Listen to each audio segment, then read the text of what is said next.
All right, you guys, today we are going to talk all about my favorite concealers for those of us with more mature skin. Now, the concealer selection doesn't stop with just more mature skin because not everybody's under eye area is treated equally. And what I mean by that is some of us have normal skin under here, meaning not too oily, not too dry. Some of us have oily under eyes. Some of us have more dry under eyes. And then there's those of us like me that have some color correcting that needs to be done.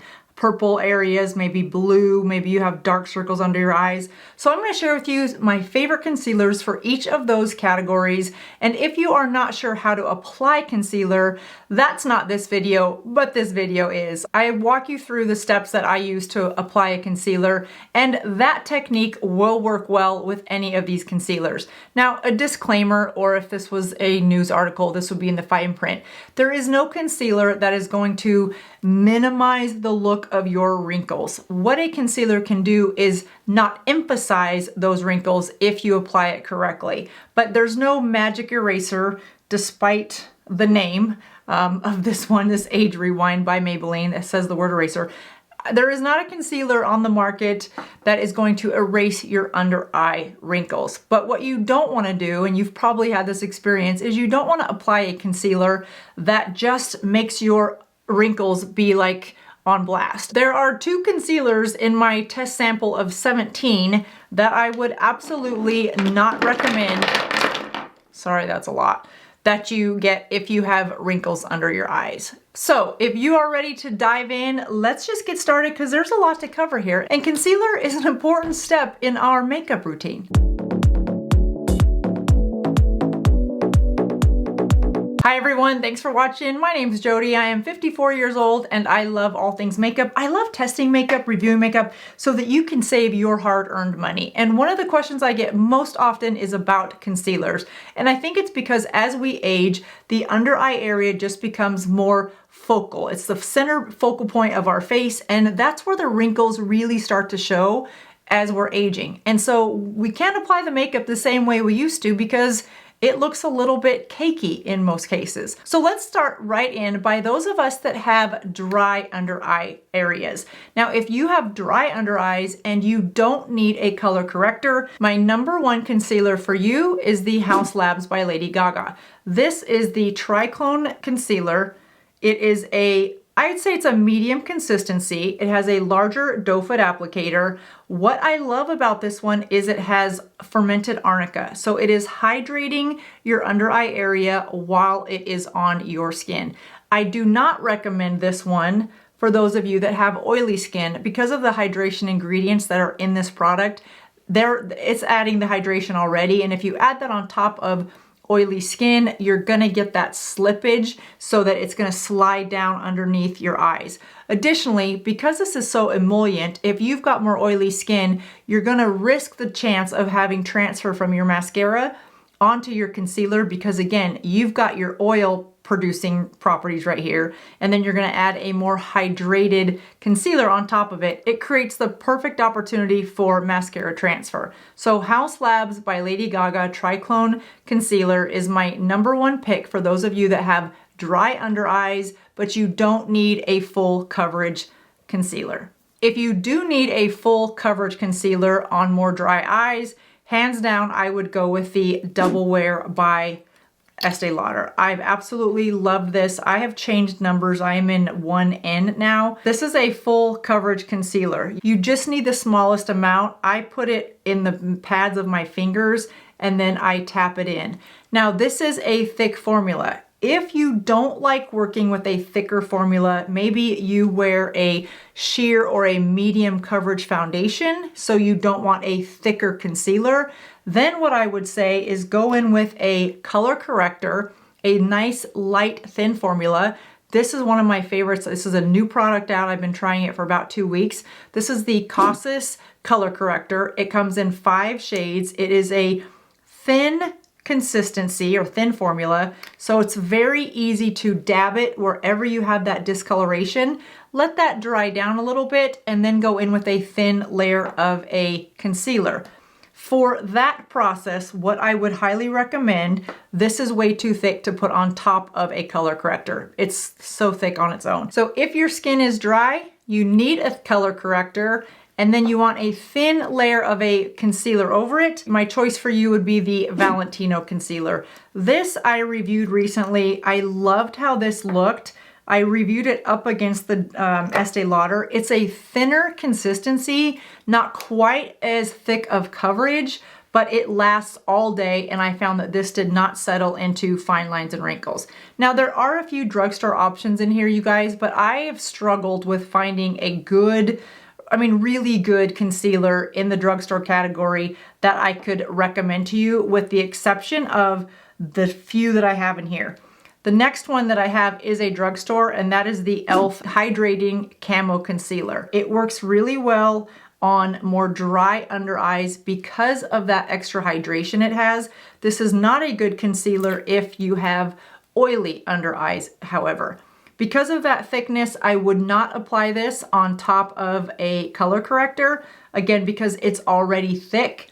And if you had both of those layers on, you would be looking at more intense wrinkles and some cakiness. So this really would be a good dupe, in my opinion, for the Estee Lauder Double Wear. But even saying that, I would invest in this one if you're looking for a good overall concealer that is on the thicker side. All right, so now let's talk about those of you that have more normal under eyes. And by normal, I just mean you're not too oily and you're not too dry. If you don't need color correction and you just want a nice, pretty soft concealer, I would recommend the Giorgio Armani Power Fabric. This is really nice on, again, normal, not too oily, not too dry under eye area. It has good medium coverage. This Power Fabric by Giorgio Armani just melts into the skin very nicely. It doesn't have a lot of extra hydrating properties, so again, it makes it really nice for those of you that have more normal skin, but it's a fair to medium or light to medium coverage. It is buildable,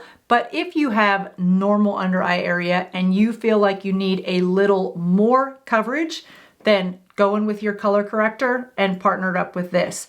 If you find that you just like a thicker formula because you like to pat it in, you don't need to set it with a lot of powder, but you have normal under eye areas, my recommendation then would be the Makeup Forever HD Skin Concealer. You'll see it's a little thicker formula than the Giorgio Armani. They both lay nice on top of a color corrector if you find that you need that. I don't find that I need a color corrector. Again, this one is a little bit thinner consistency, so if you need light to medium coverage and your under eye area is more normal, then I would go with the Giorgio Armani. If you need a little bit more coverage, then I would go with the Makeup Forever HD Skin. Now, for those of you that have more oily under eye area, what I recommend here is adding a little bit of a setting spray to your concealer brush or any brush and put it on underneath your eyes before your concealer, and then go in with the concealer of your choice. If you need light to medium coverage and you are oily under the eyes, I would use the Gucci concealer. This concealer is really nice. It dries down to a satin finish. It's light to medium coverage. I wouldn't put this over a color corrector, again, because of the thinness of the consistency. I find it to be a little too drying if you have dry under eyes. But if you have oily under eyes and you are looking to keep that area from looking slippery, this is a great concealer. I like to set this one with just a really light dusting of an under eye powder just to set it, because it's a little thinner. But it's not really emollient, so it doesn't slip from that. I just find that I need to set it with a little bit of powder, and it's a beautiful finish that lasts all day. If you need a little bit thicker concealer and you have more oily under eye area, then I would go with the e.l.f. Camo Concealer. Now be aware, this is a thicker, look at the size of that doe foot applicator. So for those of you that want a thicker formula, this is a really good one. This, again, I'll link all these down below so you don't have to try to write them all down. Now for those of you that have red spots in your skin and you don't want to wear a full coverage foundation, but you want to spot cover some of the areas on your face before you put on maybe a sheer coverage foundation or a medium coverage, you want a better, thicker concealer for that, or a good coverage concealer. In that case, I've got you covered. I would definitely go with the L'Oreal Infallible. This is a thick concealer. I wear this if I'm gonna be on TV and I want really flawless skin. This is also a really good one. This is the 24-Hour Full Wear by L'Oreal.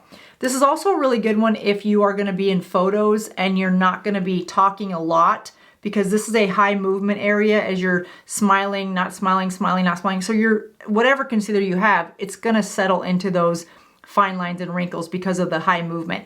If you just want a really pretty concealer because you're going to have a lot of photos that day, or maybe you're going to go create a video that day, this one is really, I would even consider this like movie stage makeup because it is so thick, highly pigmented, covers everything, but a little too thick for everyday day wear. It can look a little thick when you're up close and personal with it. So really love this one. It's a good one to have on hand because you just never know when you want to look flawless for something special. Now, some of the concealers that did not make my list at all, you guys, and I've tried them and I've tried them and I tried this Hourglass one that I know a lot of people love. I am just not a fan of this. I felt like the consistency of this is so thin. Whatever the consistency one notch above water is, that's how I felt this one on my skin. Now, if you love this, let me know down in the comments below and let me know how you apply it, because I don't want to give it a bad rap if some of you absolutely love it. It just did not work for me at all. A concealer that I absolutely used to love, but I think as I've gotten older and the area under my eyes has changed, the texture of that skin, maybe it's gotten more thin, is the NARS. NARS Vanilla was my go-to for a really long time. I just don't find that it gives me the coverage or the length of time that I need now. But God, when I was in my 40s, I loved this. Some reason in my 50s, it's just not, it just doesn't work the same. Another one, this is probably another unpopular decision, but the Dior Backstage is not my favorite. I love this Dior Forever, absolutely love it. This one I'm not a fan of. I felt like my under eye area did look more emphasized when I had on the Backstage, which is interesting because usually Dior products are good. I have yet to try one that I don't love, except for this one probably. And I know people really love this. In fact, the lady at the Dior counter prefers this one over the Dior Forever. But I just didn't find that I didn't find that the long-lasting coverage was there. It covers good, but I found that it wore off faster than the Dior Forever. And in fairness, you guys, I don't love wearing powder on top of my concealer. I will do a really, really, really light coat, but that is it. If I have to put more powder than a light dusting, and when I say light dusting, I literally run my finger on top of my pressed powder, tap it off, and tap it under my eyes. That's how light of a dusting I like when it comes to my under eye powder. If I have to wear more powder than that to keep my concealer in place, I feel like I'm doing more damage to my under eye area than I want to, because powder on texture emphasizes the texture. It just makes your eyes look more dry, unhydrated, and the wrinkles really show through. So my recommendations are based on using just a little bit of powder to set the under eye area. And forget baking. I mean, that whole baking idea, I wish baking was a thing when I could try it. When I was in my 30s, I would have probably loved the whole baking under eye area. But if I did that now, I would look like I was 20 years older because that extra powder. And then the last concealer that I have to say I tried, I didn't really like it. It's the Shape Tape Corrector Concealer. And I like the idea of making such a thick, highly pigmented concealer that it is a corrector and a concealer in one. But I didn't find that it was pigmented enough to work as a 2-in-1 formula. I just found that it dried down really thick. It's kind of like if you're ever using putty to putty a nail hole. Once that putty dries, you know, it just looks kind of cakey. That's what I found with this one. So even though I like the concept of a corrector and a concealer in one, I didn't find that it worked that way for me. But I do really recommend this Cosas if you need a color corrector. And again, it comes in 5 shades and you can use it under any of these concealers with the exception of probably that Estee Lauder, because that's a really thick concealer. But I personally prefer a more thick concealer because I just like the way it looks with my overall makeup look, because I wear a full coverage foundation. If you wear a sheer to light foundation, then a thick concealer is just too thick for you. So I would recommend the thinner formula. that I talked about earlier, depending on if you have the dry skin, the normal skin, or the oily skin. So there is a concealer out there for everyone. You just have to know what skin condition you have, and if you are trying to cover up anything or correct any color or discoloration. And then lastly, how thick of a coverage do you need? And rely on the coverage that you get from your foundation to guide that answer for you. If you like sheer to medium coverage on your foundation, that's probably the coverage that you want for your concealer. If you like a more medium to full coverage foundation, then you might want a concealer that is more medium to full coverage. I know it may seem confusing, but once you start to look at it that way, it becomes a lot easier. And you can always rewind this video and play it again, and rewind and play it again until it just comes second nature to you. And if you're our age, as soon as you got a handle on it, your skin's gonna change and you're gonna have to start over anyway. But don't worry, I'll have you covered. I'm on that journey with you. And as my skin changes, whether it's the skin on my face, my under eyes, whatever, then I'll be here to bring you the latest products and let you know how they're working. Well, that does it for me today, you guys. I hope this video was helpful. I'll leave another concealer video for you at the end of this one because I have learned a lot of different tips and tricks of how to apply concealer just along my beauty routine journey, and I'm happy to share all that with you as well. This was helpful for me. I hope it was helpful for you. Let me know in the comments what your favorite concealer is and what kind of under eye area you have. And I'll see you guys in just a couple days. Thanks for watching. Bye-bye.